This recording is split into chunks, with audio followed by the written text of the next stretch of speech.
Bonjour à tous, c'est William sur Westrack Radio et je suis aujourd'hui en compagnie de Benoît Crozatier. Salut. Benoît, bienvenue sur Westrack Radio.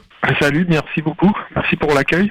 Alors Benoît, tu es musicien et tu as une chaîne YouTube qui s'appelle Qu'est-ce qui vous ferait plaisir, sur laquelle tu reprends des morceaux de rock mais aussi de chansons françaises en live en compagnie de deux autres musiciens. C'est ça, oui. Exactement. Alors, dans un premier temps, est-ce que tu pourrais nous présenter du coup ce projet ? Bah oui, en fait, à la base, avec mes deux collègues, on est 3 musiciens professionnels. Et puis, en ce moment, on n'a plus de boulot. Au démarrage, on était parti pour écrire un spectacle, en fait, qui s'appelle Qu'est-ce qui vous ferait plaisir ? D'ailleurs, qu'on est en train d'écrire, qu'on est en train de finir d'écrire.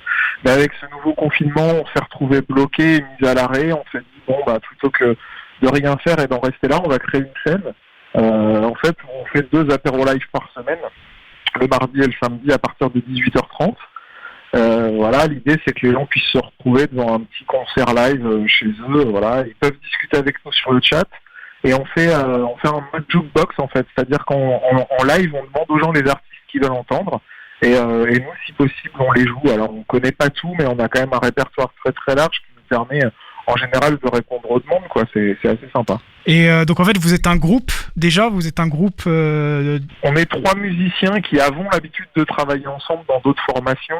On travaillait avec des artistes, on travaillait avec des groupes qu'on suivait. Enfin, on avait déjà plusieurs groupes ensemble, plusieurs artistes. On a décidé de là se regrouper vraiment pour monter un projet à nous qui s'appelle Qu'est-ce qui vous ferait plaisir. Très bien. Et les concerts, ça vous manque aussi Ouais, bien sûr, ça nous manque, c'est difficile pour nous. On faisait une centaine de représentations à l'année, jusqu'à déjà au premier confinement où tout s'est arrêté. Après le premier confinement, ça a repris un peu. Pour nous, c'était pas mal. On avait repris quelques concerts, ça nous avait un peu remotivé. Là, c'est vrai que la deuxième crise sanitaire, elle nous fait mal au moral. Que c'est difficile pour nous de plus faire de dates, de plus croiser du public, etc., etc. Donc là, c'est un côté un peu sympa, les concerts en live et de pouvoir communiquer avec les gens. Alors, c'est un peu particulier parce que nous, on joue dans une pièce devant une caméra, on n'a pas forcément de retour, mais on voit les gens sur le chat, on reçoit plein de messages positifs et ça pour nous, c'est vraiment encourageant, c'est vraiment cool, quoi. Ouais, justement, vous avez diffusé votre premier live il y a à peu près 2 semaines. C'est ça, la chaîne, elle a que 2 semaines, en effet, ouais. Voilà, et vous avez déjà 484 abonnés. Comment vous vous y êtes pris en fait pour attirer le public sur votre chaîne ? Du coup, c'est le public qui vous connaissait déjà avant On a un petit réseau déjà en tant que musicien sur Facebook uniquement, puisqu'on n'avait pas de chaîne YouTube avant ça. Mais je dois t'avouer que nous-mêmes, on est hyper surpris que ça marche autant. Je pense que les gens avaient vraiment besoin d'avoir un peu de concert live. Et encore une fois, ce côté jukebox, pouvoir demander les artistes. Et en fait, on se rend compte que les gens, ils se reconnectent un peu entre eux, ils discutent un peu comme s'ils étaient dans un café. Mais en fait, on sait pas trop comment ça a marché parce que le tout premier test, c'était un vendredi, c'était vraiment un live test. C'est-à-dire qu'il n'y avait personne sur la chaîne, il y avait encore 0 abonnés.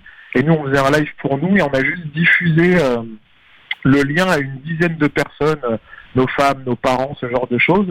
Et puis, eux ont diffusé le lien à des potes, qui l'ont diffusé à des potes, etc. Et pour le live test, on était 200. Alors que vraiment, nous, on pensait qu'on allait faire ça devant 10 personnes, quoi. Et en fait, très vite, ça a pris. Dès le premier live, ça a pris. Le premier live, c'était un mardi. Le live du 14 novembre, on était 200 en moyenne. Et il y a eu 1700 visionnages. Enfin, tout de suite, le truc est parti, quoi. Et donc, tant mieux. On remercie bien sûr les gens qui suivent. Il y a déjà une petite communauté qui s'est formée, qui est assez solide, qui partage, parce que, en fait, on sait très bien que c'est que comme ça que ça va fonctionner, que nous, on pourra faire toute la com qu'on veut. C'est vraiment la petite communauté qui partage. Et voilà, au fur et à mesure, l'info se diffuse, ça partage, et il y a de plus en plus de monde. On est seulement à la 3e semaine de l'ouverture de la chaîne, et ça ne cesse d'augmenter. On cesse de recevoir des messages d'encouragement des gens. C'est vraiment super pour nous, quoi. Ouais, donc c'est sûrement le bouche à oreille aussi avec les réseaux sociaux et tout ça. C'est ça, c'est le bouche à oreille. Mais c'est beaucoup pendant les lives, en fait. C'est-à-dire que quand on commence les lives, on est toujours à peu près 70 personnes, ce qui est déjà énorme. Mais en fait, pendant les lives, je pense que les gens, vraiment, ils aiment bien et donc ils partagent ça à leurs amis. Je suppose, en fait, qu'ils partagent à leurs amis, à leurs connaissances, qui eux-mêmes partagent et on se on se retrouve à 200 personnes. Il y a sûrement un réel besoin en ce moment pour les gens d'interagir avec d'autres gens, de parler de musique, de... Ben ça c'est certain, hein. Les gens ils ont quand même besoin de concerts et besoin de live. Là vraiment, je pense que ce qui les intéresse c'est le côté live. Si on avait enregistré les sessions avant et qu'on les avait diffusées, ça aurait moins bien marché, quoi. Là clairement, ce qui plaît aux gens c'est le live, de pouvoir interagir avec nous parce qu'ils nous envoient des messages via le chat. Alors bien sûr, on peut pas répondre à tout le monde, mais quand même on essaie de répondre. En plus, on a 2 super modératrices qui nous aident avec les messages, qui répondent aux gens, qui nous envoient si jamais on loupe des messages et tout ça. Enfin, c'est vraiment super important pour nous d'essayer de contenter tout le monde et de répondre à tout le monde. Et je pense que ça plaît aux gens. Forcément, ça leur manquait. On se rend même compte que les gens, en fait, ils discutent beaucoup entre eux. C'est-à-dire qu'à un moment donné, c'est bien, la musique, ils aiment bien, c'est cool, mais ils discutent entre eux de « Ah oui, la dernière fois, t'étais déjà là, t'avais demandé tel morceau, etc. etc. » C'est un peu comme s'ils se retrouvaient dans un café, en fait, et ça c'est chouette, et je pense que vraiment, ça manque aux gens, quoi. Ouais, donc il y a une ambiance plutôt conviviale sur le chat. Ah ouais, c'est hyper convivial, c'est marrant, il y en a qui nous font des blagues, il y a des gens qui nous tendent des pièges. Comme nous, on essaie de jouer le jeu, il y a des fois, on va même dans les demandes un peu particulières des gens pour se marrer. Voilà, nous aussi, on se met en danger, ça marche plutôt bien, ouais. Et je me demandais, donc, tous les trois, chacun, vous avez commencé à peu près à quel âge à faire de la musique ? Alors, on est plus si jeunes, figure-toi. On a tous un peu plus de 40 ans. On a tous commencé la musique très très jeune. Là, on est en train d'écrire une bio justement pour développer un peu tout ça. On a tous commencé la musique avant 10 ans, l'âge de 10 ans en gros. Et puis on est professionnels depuis professionnels. Hein. Ça fait pas de nous de meilleurs musiciens que des musiciens amateurs qui sont parfois vraiment très très bons. C'est juste que voilà, nous on vit de la musique depuis 15-20 ans. Enfin moi ça fait 20 ans que je vis uniquement de la musique. Et voilà, donc c'est aussi comme ça qu'on a réussi à engranger un gros répertoire qui fait qu'aujourd'hui on peut répondre à la demande des gens en direct, quoi. Et donc vous travaillez sur vos propres compositions Alors non plus maintenant. Avant, chacun séparément, on avait des groupes de compos. En fait, surtout Seb Martin, on est tous multi-instrumentistes, mais il y a si tu vois, si tu nous as vus ou si tu viens nous voir, il y a un guitariste, pianiste, chanteur. Lui, c'est Sébastien Martin. Avant, il avait un groupe de compos qui a pas mal marché. Il a fait quelques albums et tout, un peu underground. Mais c'est fini tout ça là. Maintenant, on fait beaucoup ce projet, beaucoup des groupes de reprises, voilà. Mais on fait plus de compos propres à nous. Non.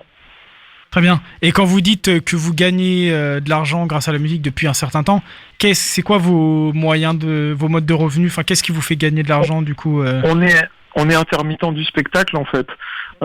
C'est-à-dire que jusque-là, on accompagnait des artistes, on faisait des tournées d'artistes, on a fait des télés, on a fait mais on a fait tout ce qui peut rapporter de l'argent à un musicien. Alors pas forcément des droits d'auteur, mais l'intermittence du spectacle. On a fait du CAFCONS, on a fait on a fait jusqu'au confinement même, hein, mais du baloche, des mariages, des artistes, des télés, les trucs habituels des musiciens, quoi. Des grosses salles, des petites salles, des petits CAFCONS, des gros CAFCONS, des enregistrements d'albums, enfin, on a fait un peu tout ce qu'on peut faire dans le métier, ouais. Et dans la vie de tous les jours, vous écoutez quoi comme musique ? Vous écoutez à peu près tous les mêmes styles ou Alors c'est toujours la question piège, hyper compliquée pour un musicien parce que comme encore une fois on est musicien depuis longtemps, on a été forcé par notre travail à écouter beaucoup de musique et du coup c'est très très large, quoi. Et même nous trois, on n'a pas du tout les mêmes goûts musicaux. À la base, Seb il est plutôt rock FM, un peu ce genre de choses. Anthony, il va même plus vers le jazz, funk, et moi c'est super large, quoi. Moi je suis très très 90. Hein. Voilà, je peux écouter des trucs comme Rage Against the Machine, mais aussi je suis gros fan de Steve Wonder. J'adore aussi Michel Petrucciani. Enfin voilà, c'est hyper large, quoi. Et c'est ce qui fait d'ailleurs que pendant les lives, on est capable de passer de la variété française au gros rock, au truc des années 70, au truc des années 2010. Enfin voilà, quoi. Ouais, c'est très varié. Ouais. Tout, quoi. Et comme on est dans une période un peu difficile en ce moment, est-ce que toi t'aurais des morceaux à proposer aux auditeurs qui auraient besoin de se remonter le moral, par exemple des morceaux énergiques, joyeux? Déjà, venez écouter la chaîne, vous allez voir, il se passe de tout, c'est marrant, c'est surtout, Au-delà du type de musique, c'est vraiment la bonne humeur qu'il y a autour. Mais ouais, moi, dans ces temps moroses comme ça, j'écoute beaucoup Stevie Wonder, quoi. Des trucs un peu funky, un peu voilà, un peu relevés comme ça. Je trouve que ça marche bien. Justement, c'est vrai que moi, j'ai découvert il y a pas longtemps Stevie Wonder et c'est vrai que c'est très joyeux et dans les périodes comme ça aide pas mal, ouais. Ouais, c'est assez funky, des trucs assez funky comme ça, assez groovy. Je trouve que c'est plutôt bien, ouais. Faire ces lives dans une période comme ça, vous aussi, ça vous aide à traverser un peu cette période un peu compliquée?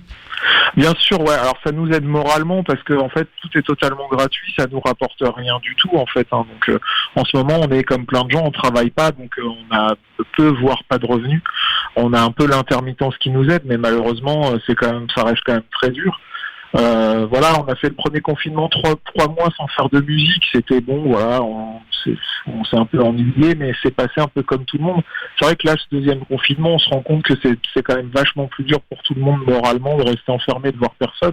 Donc bien sûr, nous, ça nous aide parce que 2 fois par semaine, on discute avec les gens, on leur fait plaisir et ça pour nous, c'est vraiment cool, quoi, ouais, en effet. Oui, c'est vrai que ce deuxième confinement, on est un peu plus lassé de la situation et on l'accepte un peu moins facilement. C'est ça, exactement. Le premier, c'était bon, c'était un peu nouveau, on savait pas trop ce que ça allait donner, on savait pas trop combien de temps ça allait durer. Moi personnellement, je l'ai mieux vécu. Le deuxième, là, c'est plus dur, quoi. Déjà, c'est plus dur parce que après le premier, il a fallu essayer de se relancer, de relancer la machine. Ça s'est passé du jour au lendemain. Et au moment où on sent que ça y est, l'inertie reprend, on est recoupé dans notre élan. C'est plus dur à encaisser. Ouais. Juste une dernière question. Vous, qu'est-ce que vous ressentez, vous, quand vous êtes sur scène, soit dans un vrai concert ou en live comme ça Alors on ressent toujours vachement de plaisir et en tout cas moi, je sais que mes 2 collègues c'est pareil, qu'on soit sur une grosse scène ou sur une petite scène, sachant que globalement dans notre carrière on a fait plutôt des petites scènes que des grosses scènes, ça arrive quand même pas si souvent que ça. C'est toujours plaisant, même si on fait des concerts devant 50 personnes. Vraiment c'est cool, quoi. C'est cool de partager la musique, c'est cool de ressentir ce que les gens ressentent, le bien-être qu'on leur donne, ou des fois même de la nostalgie, ou ressentir les émotions. Et puis surtout après le retour positif des gens, quoi. Ça c'est vraiment cool, quoi. Même là sur la chaîne, on reçoit des dizaines et des dizaines de messages après les lives en fait, de gens qui nous disent ça c'est génial, ça fait tellement du bien, etc. Pour nous ça c'est vraiment chouette, quoi. Ouais, vous sentez que vous faites du bien aux gens, donc ça vous fait du bien aussi, quoi. C'est ça, nous on est des musiciens, ce qu'on aime c'est divertir en fait, avec la musique, divertir les gens. Donc on est des artistes et ça c'est cool de savoir qu'on y arrive même par ces temps difficiles, voilà, et je pense que les gens en ont vraiment besoin. Ouais. Très bien, et Benoît, merci d'avoir répondu à nos questions. Merci à vous pour l'accueil, c'était vraiment sympa. On vous souhaite donc bonne continuation pour la suite et pour la suite de cette chaîne. Pour ceux qui souhaiteraient suivre les lives YouTube de ces musiciens, rendez-vous sur YouTube. Je le rappelle, la chaîne s'appelle Qu'est-ce qui vous ferait plaisir? Et Fray, donc vous l'écrivez F''RAIT. Merci beaucoup, merci pour l'accueil, à très bientôt.